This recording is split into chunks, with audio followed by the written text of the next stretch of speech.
আমার তো এটাই মনে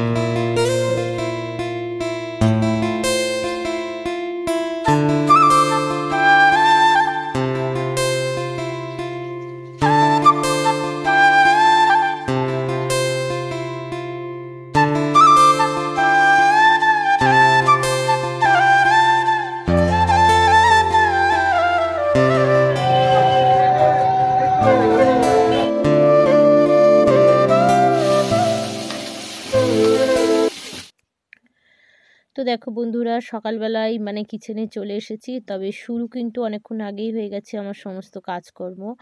আর এখানে দেখো চাটাও কিন্তু বসিয়ে দিয়েছি সকালবেলা, একদম ফ্রেশ হয়েই মানে কিচেনের সমস্ত কিছু কাজকর্ম গুছিয়ে নিয়ে। তো ভিডিওটা কিন্তু শুরু করতে পারিনি, তাই ভাবলাম যে চলো এখন থেকে শুরু করি। আর এখানে অল্প একটু দুধ, যেটা কিন্তু জাল দিয়ে তারপরে কিন্তু আমি চাটা বানাবো। আমি এভাবেই চাটা বানাই।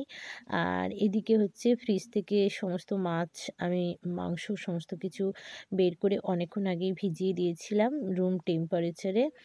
আর তো ব্যাস দুধটাও ফুটে গেছে। আসলে কি বলো তো, সংসারের সমস্ত দায়িত্ব একা হাতে পালন করি, অকারণে সময় নষ্ট না, সময়ের কাজ সময়ে করে থাকি, কিভাবে করি সবটাই আজকে তোমাদের সাথে শেয়ার করব।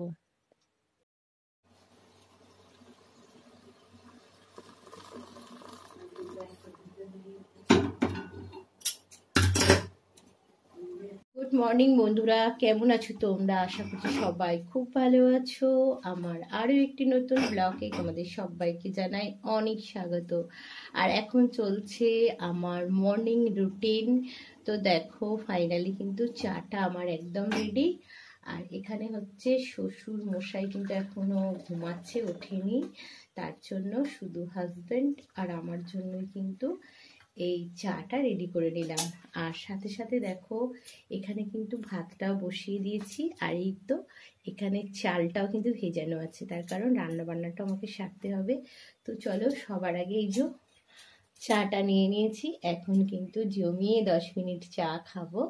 তারপর কিন্তু কিচেনে সমস্ত রান্না বান্না, সারাদিনের রুটিন ব্লগ সবটাই আপনাদের সাথে শেয়ার করব।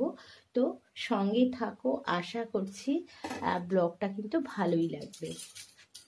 চা খেলে তো হবে না, তার সাথে দেখো দু একটা বিস্কিটও নিয়ে নিলাম। ঠিক আছে, সকালবেলা যদি চাটা না খাই তাহলে কিন্তু কোনো রকম কাজের এনার্জি পাবো না, তাই না? আমার তো এটাই মনে হয়। তো এক কাপ চা খেলে অনেকটা এনার্জি কিন্তু পাবো। তো চলো এখন ডাইনিংয়ে যাবো আর চাটা খাবো। তো দেখো মানে সবাইকে চা তো মানে দিয়েছি, মানে হাজব্যান্ডকে দিয়েছি, শ্বশুরমশাই এখনও ওঠেনি। আর এখন আমি ডাইনিংয়ে একটু ঘোরাফেরা করছি, মানে সাথে সাথে চাটাও খেয়ে নেব। আর তো রান্না বান্নাটাও শুরু করতে হবে। আর মাঝে মাঝে ওয়েদারটা এমনই হচ্ছে, দেখো সোয়েটারটা পরেছিলাম আবারও কিন্তু খুলে দিয়েছি।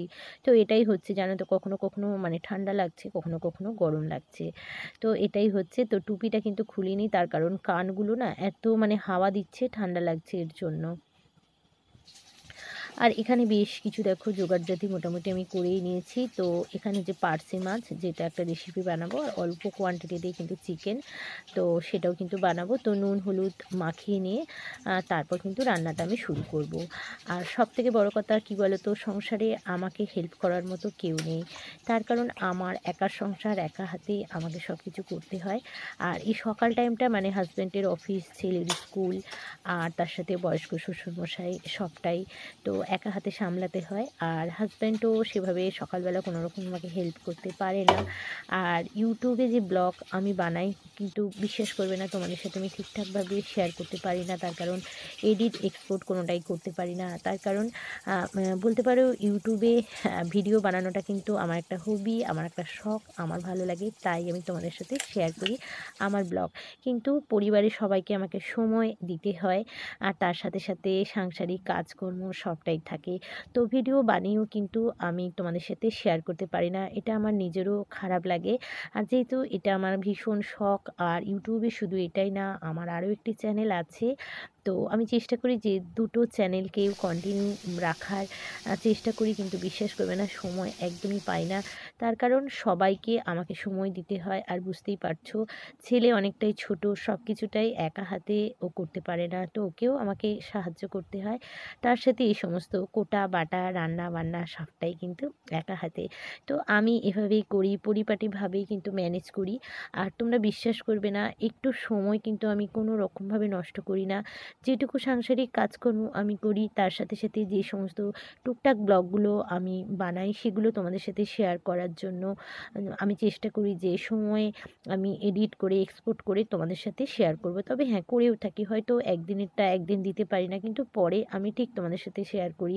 তো যাই হোক, তোমাদের সাথে কথা বলতে বলতে দেখো আমি দুটো রেসিপি বানিয়ে নিয়েছি, কাঁচা লঙ্কা সর্ষে বাটা দিয়ে মাছের ঝাল, আর তার সাথে কিন্তু এখানে লাল লাল চিকেন। মোটামুটি সমস্ত কাজকর্ম গুছিয়ে নিয়ে স্নানটাও কিন্তু সেরে নিয়েছি। তো দেখো, আগেও কিন্তু বাগানে ফুল তুলতে আসতাম, তো সেভাবে ফ্রিভাবে ফুল তুলতে পারতাম না। কয়েকদিন আগেই আমাদের বাগানটা কিন্তু ক্লিন করা হয়েছে, তোমাদের সাথে শেয়ার করেছি। আর এখন দেখো কত সুন্দর পরিষ্কার হয়েছে। এখন কিন্তু মন চাইছে যে হ্যাঁ, এত সুন্দর সুন্দর ফুল যদি নিজেদের বাড়িতে হয়, আর সেগুলো যদি ভগবানের চরণে অর্পণ করতে না পারি, তাহলে বাড়িতে ফুল গাছ রেখে কোনো দরকার নেই। তো সেই কথাটা মাথায় রেখেই আর ভাবলাম এখন একটু সময় আছে, আর ছেলেকে স্কুল থেকে আনতে যাবারও আছে, তো যতটা পারবো তোমাদের সাথে শেয়ার করব। তো মোটামুটি দেখো আমি কিন্তু ফুলদানি মানে ফুলের যে সাজি, সেই সাজির মধ্যেই কিন্তু ভর্তি করে ফুল তুলে নিয়েছি। আর এই দিকে না কতগুলো বাচ্চা মানে চেঁচামেচি করছে, তাই ভাবলাম একটু দেখে নিই, তার কারণ ফাঁকা বাড়ি কখনকে ঢুকে পড়বে কোনো রকম মানে ভরসা নেই, দিনকাল একদমই ভালো না এটাই। তো এই দেখো যে বাড়ির রাস্তাগুলো মানে পরিষ্কার হয়েছে, মানে বাড়ির চারপাশ যদি এরকম পরিষ্কার থাকে বেশ ভালো লাগে। আর এইটা হচ্ছে আমাদের বাড়ির পিছন দিক, এখানে রিজার্ভার, এখানে হচ্ছে চেম্বার, সবটাই আছে পাশাপাশি। দেখো দুপুরবেলার পরিবেশটা কি ভালো লাগছে, হাওয়া দিচ্ছে, আর ফুলগুলো মোটামুটি তুলে নিয়েছি। তো এখন যাব, পুজোটা কিন্তু সারবো। তো চলো। তো যেহেতু স্নানটা করেই চলে গিয়েছিলাম, চুলটা একদমই ভিজে, একটু ছাদে যাব, ঠাকুর ঘরে পুজো করব, তো ওগুলোই সেরে নেব।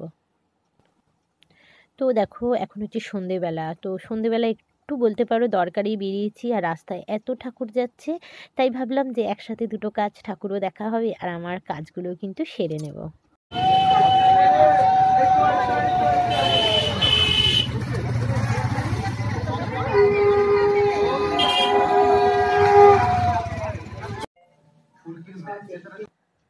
তো সন্ধেবেলা মানে ছেলে গেছে টিউশন, ওকে দিয়ে একটু ঠাকুর দর্শন করে নিলাম। আর আজকে আমাদের এখান দিয়ে অনেক ঠাকুর যাবে, তো ইচ্ছা আছে যে যাব, একটু ভিডিও করব, তোমাদের সাথে শেয়ার করব। আর যেহেতু একটু বেরিয়েছিলাম, তো ছেলেকেও আমি টিউশনে দিয়ে আসলাম, তার সাথে এই টুকটাক জিনিসগুলো আনার ছিল সেগুলোও কিন্তু নিয়ে চলে আসলাম। আর এই তো দেখো যেমন মুড়ি, এখানে আছে দু রকম মুড়ি। আর সন্ধেবেলা একটু বাইরে বেরালেই আমার কিন্তু মাথার মধ্যে যেন চিন্তা হয়ে যায়, কেন বলো তো, মানে দুপুরবেলার যে সমস্ত টুকটাক কিচেনের কাজ সেগুলো আর সেরে উঠতে পারিনি। তো টুকটাক গুছিয়ে নিয়ে রান্নাটা বসিয়ে দিয়েছি, আর এখানে বেগুনটা আরেকটু হলে পুড়েই যেত। তো যেহেতু সকালবেলা মানে চিকেন মাছ এগুলো বানিয়েছি, তো রাতে অল্প করে একটু কিছু বানাবো। ফুলকপি তো আর ভালোই লাগছে না, কিভাবে রেসিপি বানানো যায়, তাই পেঁয়াজকালি, ফুলকপি, আলু, তার সাথে পেঁয়াজ, কাঁচা লঙ্কা সব কিছু দিয়েই একটা রেসিপি বানাচ্ছি। এটা দিয়ে কিন্তু মানে রুটি খেতে ভীষণ ভালো লাগে। তো এইটা একটু ফ্রাই করে নেব, তার সাথে অল্প একটু বেগুনও ভেজেছি। আর এখানে দেখো চলছে মোটামুটি আমার রান্না বান্না। আর ছেলেও টিউশন থেকে এসে গেছে, আর রাতে রান্নাটাও কিন্তু আমার সময়ের মধ্যে করতে হবে, তার কারণ আমার বয়স্ক শ্বশুরমশাই হাজব্যান্ড এসে যাবে, ছেলেও টিউশন থেকে এসে কিছু খাবে, তাই সময়ের কাজ কিন্তু সময় আমাকে মানে শেষ করতে হবে। কোনো রকম সময় আমি একদমই নষ্ট করি না, এভাবেই একা হাতে সংসারটাকে ম্যানেজ করি, সংসারের সমস্ত কাজকর্ম করি। আর এখানে দেখো রাতে মানে অল্প একটু দুপুরবেলা চিকেন আছে, আর এই ভাজাটা করেছি, আর তার সাথে এই যে মাছও অল্প একটু আছে। তো এই দিয়েই বলতে পারো আজকে চালিয়ে নেব। আর এখানে রুটি। তো বন্ধুরা, আমার ব্লগ আপনাদের কেমন লাগলো অবশ্যই কিন্তু কমেন্ট করে জানাতে ভুলো না। ভালো লাগলে লাইক, কমেন্ট, শেয়ার, সাবস্ক্রাইব করে দিও। পরের দিন দেখা হবে।